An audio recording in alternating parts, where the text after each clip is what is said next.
dès la constitution du gouvernement, nous nous sommes rencontrés et nous avons imaginé de faire une rentrée en musique. Je l'ai d'ailleurs faite avec Jean-Michel Blanquer, une initiative vraiment inédite et symbolique, une façon de marquer cette coopération, le début d'une coopération. Nous devions le faire ici, autour de la rentrée en images, parce que l'image est importante, elle envahit notre monde aujourd'hui, et il est fondamental qu'elle irrigue maintenant aussi la réflexion à l'école pour que nous apprenions à le discernement, la critique, l'émotion aussi que peut amener des images.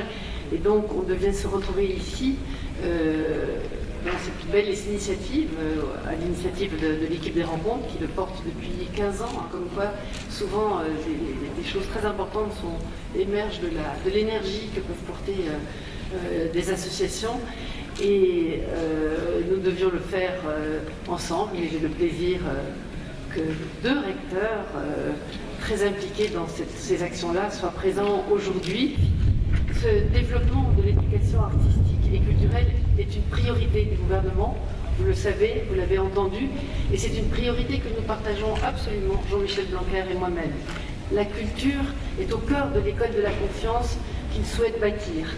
Notre première rentrée en musique l'a montré, je crois. L'idée, c'était vraiment d'imaginer qu'une rentrée, c'était un moment joyeux, parce que apprendre, avoir le désir d'apprendre, c'est ce qui doit fonder un peu le parcours de l'élève à l'école. C'est la voie la plus universelle pour nourrir l'accès de tous les citoyens aux arts et à la culture, ce qui est ma première responsabilité. Je pense évidemment aussi à la charte élaborée par le Haut Conseil à l'éducation artistique et culturelle en 2016, sous la complicité d'Emmanuel Itis, recteur ici présent. Elles ont sensibilisé et nourri la conviction de la nécessité de l'éducation artistique et culturelle. Certains s'en sont saisis très vite.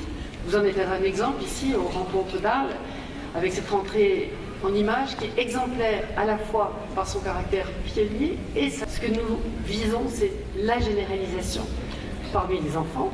100% des enfants ayant accès à une activité ou une pratique artistique régulière, et généralisation sur l'ensemble de la scolarité pour que la culture soit un fil rouge de la maternelle au lycée. Nous comptons pour cela sur 3 leviers essentiels, qui sont d'ailleurs très bien incarnés ici par le travail des rencontres et la convention que nous allons signer. La coopération, vous l'avez évoqué, la formation et l'innovation.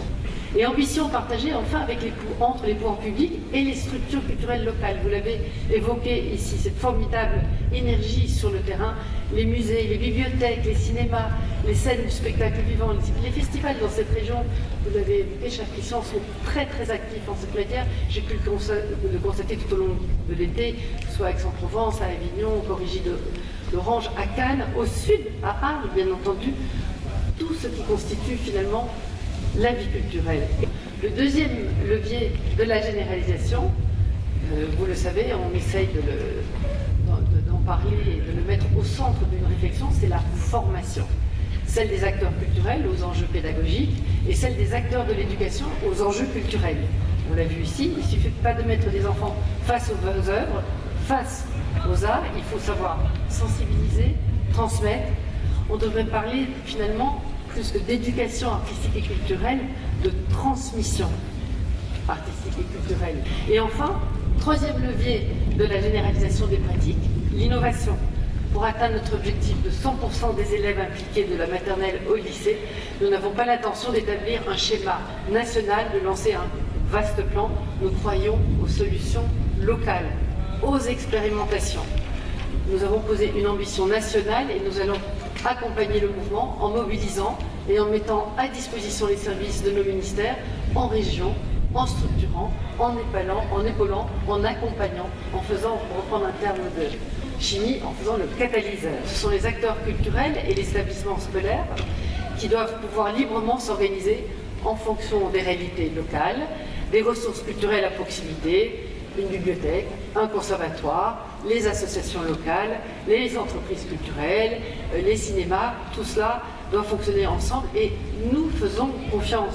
Je le dis en forme de conclusion, parce que ce moment-ci est très symbolique et très important dans cette envie de faire, de redonner confiance et redonner sens et donner envie à nos enfants par cette complicité entre l'éducation et la culture. La culture n'est pas un supplément d'âme, elle est intrinsèque et nécessaire de l'éducation de l'enfant pour devenir un être désirant de faire et responsable. Merci.